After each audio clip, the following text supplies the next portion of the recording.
Welcome everyone. My name's Alex White. I'm Country Analysis Director here at the EIU.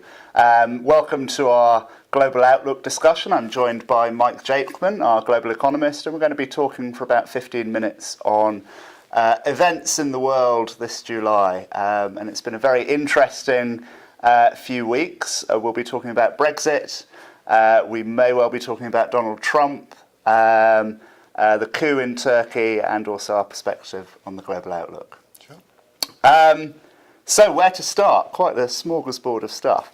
Let's start with Brexit. What's our take, Mike, on the impacts for the UK, but also a little bit more broadly, Europe, the global economy? Okay, well, let's take the UK first. And obviously this is a very fast-moving story. The last time I sat down to do one of these, the UK hadn't even voted yet. Now we have a new Prime Minister, a new cabinet, and a whole new approach to international relations. Here's what we know, is that once the UK has played its card and invoked Article 50, it's going to take another 2 years, at least, for the process of Brexit to go through. And the new Prime Minister, Theresa May, has said that there is not going to be Article 50 this year. So if we look 2 years down the line, that takes us to early 2019. Yeah. She's also bought herself a bit of time by going to Scotland and talking to the restive SNP leader Nicola Sturgeon, and said that Theresa May wants UK-wide accord before Article 50 is invoked. So straight away we know we've got a reasonable period of time until we get actual Brexit. But beyond that, we don't know very much at all. We don't know what kind of Brexit Theresa May would like, whether it's hard Brexit or soft Brexit, whether we're going to keep single market access, what the kind of restrictions will be on immigration. So all of that makes forecasting the UK extremely difficult. Nonetheless, we've had a good go. We think that 2017 is going to be when Brexit and the uncertainty around Brexit really starts to bite. We're going to see delayed investment plans, the effects of weaker currency on the economy. We've actually forecasting a year-long recession, so a contraction of 1% in GDP for 2017, and sluggish growth thereafter, with Brexit likely in the last couple of years of our forecast period. And that forecast is predicated on the idea that we do start to move towards a decent deal at the end of this, and as you go through 2017, there's a debate that sounds like we're getting somewhere positive. So I suppose there are some pretty significant risks to the downside. Yeah, absolutely. And if the UK has a fairly weak hand to play, and it's going to take an enormous amount of political skill, primarily on behalf of Theresa May, but also some technical know-how on the part of an army of trade negotiators who haven't yet been appointed. So I mean, who don't yet exist. Who don't exist. They're probably going to be recruited from abroad. So there is a certain bit of making this up as you go along, I'm afraid, which means that yes, the downside risk is very much there to the UK economy, and we could see our forecast of pretty mediocre growth in the second half of our forecast period downgraded further if we don't see the progress you're talking about. Widening the scope a little bit to the rest of the global economy, and we think that the direct effect of Brexit is going to be relatively small, and that's because although the UK is the fifth largest economy in the world, for now, the effect on through the trade channel will be quite limited because the UK is not an especially big trading nation.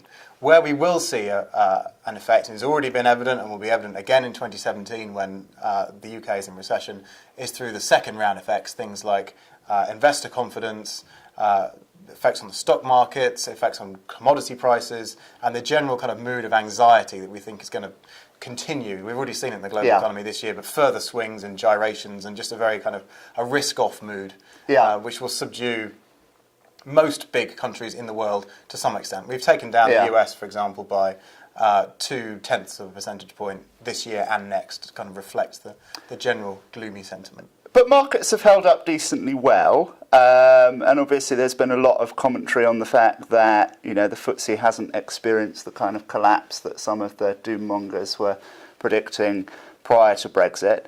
I got in a Twitter row with Louise Mensch about this, who well done. made the point that the FTSE's holding up, everything's fine, all the Brexit anxiety was overdone, and we can all stop worrying about it. Well, it depends on your perspective on this. I think if you were looking at the state of the markets the day after Brexit, you'd say that actually the UK has recovered quite well, and perhaps we don't need to worry so much. That said, 2 months ago, Britain had the option of not leaving at all. And therefore, that what's happened with a significantly weaker pound is actually an upcoming recession constitutes shooting yourself in the foot. So there is a bit of perspective, I think. Let's talk about the European aspect of this as well. I mean, obviously, there's two types of impact. There's the political impact, there's the economic impact, and that's direct and indirect in both cases. What are we focused on? What are we thinking about? So for Europe, we had a fairly subdued economic growth forecast anyway. Europe has been involved in a kind of rolling crisis now for many years, since the response really to the global financial crisis. And I think this constitutes yet another chapter. If I was the president of another European country, the fact that the UK has voted to leave threatens my own nation's commitment to the EU project. This is a very unwelcome development. And it is a distraction at a time of when there's already Brexit on the table. We still think that's likely to happen in the next 5 years. And obviously the migrant crisis, which has been shoved firmly into the background, combined with this idea that European policy making hasn't really worked for a long time. And perhaps we need a bit more, as we've been saying for a long time, a bit more of a balance between fiscal and monetary policy. This is another unwelcome development into a region that is already growing at a suboptimal rate. And obviously we've also got the links with political populism and everything else, the challenge to... Of course, it's profoundly unsettling, I would imagine, for any European politician who's looked at a country that is built on reputational stability, small c conservatism, that there's been such a political earthquake like this, that I still think the understanding of the drivers of this haven't been fully understood. And that's would make any sitting politician quite nervous. So let's take that populism theme and jump across the Atlantic. It's the Republican convention at the moment. The guests include our very own Nigel Farage, Geert Wilders, the head of the Populist Party in the Netherlands, all gearing up to listen to Donald Trump. The key question, I suppose, is can he win? Well, of course he can win. It's a two-horse race. And already the odds of that have narrowed since he saw off what initially looked like a fairly strong Republican field. He blew them all away and has essentially hijacked the party. We think the chances of him winning the election are about a third. Right. And that's based on four different aspects of a forecast of a Clinton win. One of which is the performance of the economy under the Democratic administration of Barack Obama. The economy is in a much better state than it was when he took over, and I think many Americans, the memories of 2008 and 2009 are still very vivid, and on balance they prefer continuity over change on the economy side. Next one is Trump's incredible unpopularity ratings. It would be unprecedented for somebody to, particularly with the way demographics are, to get into the White House when he's disliked by so many people across every conceivable demographic. The third is that he's particularly disliked among black and Hispanic voters, and those voters will comprise a bigger share than ever of the vote in 2016. And the third is that he's a political novice. He's not done this before. He's running a fairly ramshackle operation. He's sacked his campaign manager. There are only a few hundred people working for Donald Trump on this. He's trying to do a kind of slightly homespun ramshackle affair, and he's up against the Clinton machine, who have... they've won and lost plenty of campaigns, but more than that, they know how these work. And we think those four things together will combine to deliver a Clinton winner. But there are risks. And we have our special white paper out this week talking about the election and the risks to that call. And we're also saying in that paper that we think it'll be Clinton, but we think she'll be a one-term president. Do you want to talk us through why? That is not necessarily to the credit of the Republican Party. That is because we think that the business cycle in America is already quite long in the tooth. America's been growing consistently since 2009. The average business cycle since the Second World War is about 7 years, and we're at that point now. So it's quite unlikely that she will get through an entire term without a recession. In fact, we're forecasting a recession to come at exactly the point when campaigning will begin for 2020. That's very kind of us, isn't it? The worst possible time. And we know that voters tend to take their frustration out on the administration when they lose their jobs and when wage rises disappear, etc.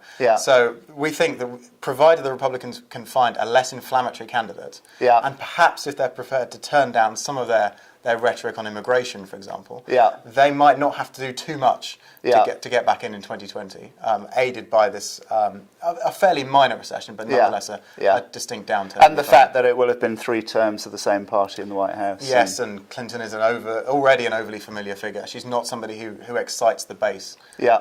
And in the way that a fresh, young, potentially more moderate Republican candidate could do. Well, it's hard to see a Republican candidate coming to the fore who is less moderate and more inflammatory, but we'll see. That is very true, yeah. What's our take on the US economy at the moment? Steady, unspectacular growth, a continued kind of fragile recovery, which essentially has been the pattern of the last few years. It doesn't take much to knock the US economy down for a quarter or so. It could just be bad weather or a port strike or some imported anxiety from China. So we're forecasting 1.8% this year, 2% next year, a tightening labour market, real wage increases aided by low inflation. But that will change in 2018. We've got rising commodity prices and the labour market will, the slack will have disappeared. That's going to force some inflation, which will lead the Fed to tighten, and eventually we'll get into a traditional kind of recession. Yeah, okay. Let's turn to another bit of the world where we've had lots going on recently, Turkey. Mm-hmm. Turkey, obviously, for a long time, an emerging market star. That all looks to be very much in jeopardy at the moment. We've had this coup attempt at the weekend and a quite astonishing purge taking place since then. What's our take on how this will affect the Turkish economy? It's the thing that we say on so many economies around the world is that uncertainty is the worst thing. Uncertainty is what investors just don't like. Yeah. And in that respect, what this has been is an incredibly unwelcome jolt to an economy that was doing okay in previously quite favourable conditions. Yeah. Low inflation and low commodity prices, that's the kind of ideal scenario for Turkey. Yeah. But even in that situation, it wasn't growing especially quickly by Turkish standards. And then we've got this huge dollop of uncertainty that's come in on top of that with the coup. Yeah. The attempted coup. The attempted coup. But in terms of the political outlook, I think what we've seen is Turkey was moving in this direction, which is the direction of Erdogan assuming more and more control. Yeah. What this has done is simply accelerated it. Yeah. The speed with which, as you mentioned, the purge of members of the judiciary and the military and the civil service has happened so fast, and clearly this was underway beforehand. There was a waiting for a spark to ignite this and for Erdogan to come in and carry this on. Yeah. He now has a decision to make as to whether his goal is to take these executive presidency powers that he's sort of assumed in the past couple of years and formalise them. Mm. The best way to do this is through a general election that gives him the 2/3 majority in Parliament that he can then force through constitutional change. Now, he tried twice in 2015 to have these elections and to get this majority, and he didn't get it. Currently, he's able to harness this sort of groundswell of public opinion that supports democracy and therefore, in a weird way, supports him. He has to decide if he wants to go to the polls and risk this again at this current moment where he is receiving this groundswell of support. We think he's naturally fairly conservative and can be quite cautious. So we're not saying that's going to happen immediately. This is the kind of big decision he's got to make in the next few weeks as to whether or not he's going to harness this power behind him. Let me take you up on that uncertainty point again, because absolutely investors hate uncertainty, markets hate uncertainty. Is there not a sort of counterfactual argument here that says, look, actually, Turkey has less uncertainty now than it did in the past because it's very, very clear who's in charge. It's clear that Erdogan will be able to neutralise any domestic opposition.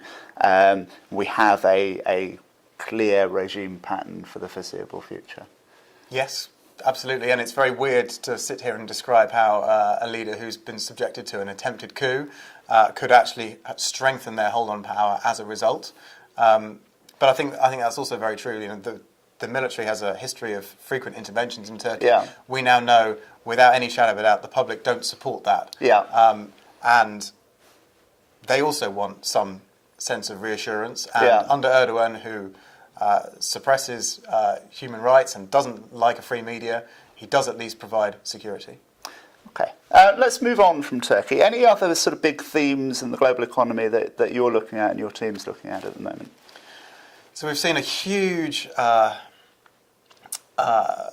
shift in momentum in commodity markets in the last 2 years, and that's been the sort of driving force behind a lot of our global economy, a lot of our global economic forecasting. We think that we're going to have another brief spell of oil prices weakening in the next quarter or so, and then we hit the point where commodity prices start to rise again. We've been talking about prices falling for the last 3 years or so. The last quarter was the first time in 2 years that our commodity indexes grew on a quarter-on-quarter basis. We think we've got this little adjustment left in oil markets, and then we're going to embark on a new phase for the global economy where commodity prices begin to rise again. Now, this is from really low bases. We've seen food prices falling for 5 years now, but we've finally started to use up some of those huge global stocks, and we should start to see prices rise again. And that's going to basically induce a big shift, because in the past couple of years we've seen all the good news effectively hitting commodity importers, and exporters have really suffered. Whereas now we're going to start to see that shift again. So economies like Turkey and India that have benefited, that trend is going to weaken, and we'll start to see places like Nigeria and Saudi, all of the traditional oil importers, will start to gain a bit of respite after a really tricky couple of years. And could this come in time to save the bacon of various regimes, thinking of places like Venezuela, for example? Probably not in Venezuela's case, simply because that country is so close to the point of crisis. We think that we're going to have a regime change there at the beginning of next year. And again, the reason for that is because these prices are going to rise slowly from such low bases. We're still forecasting tricky times for these countries, but some of the pressure, perhaps in a year's time from now, will be noticeably less. So the world will feel very different in 2017. That's going to be the end of this year is going to represent the start of that turn in that cycle. Great. Mike, thanks very much, and thanks everyone for joining us.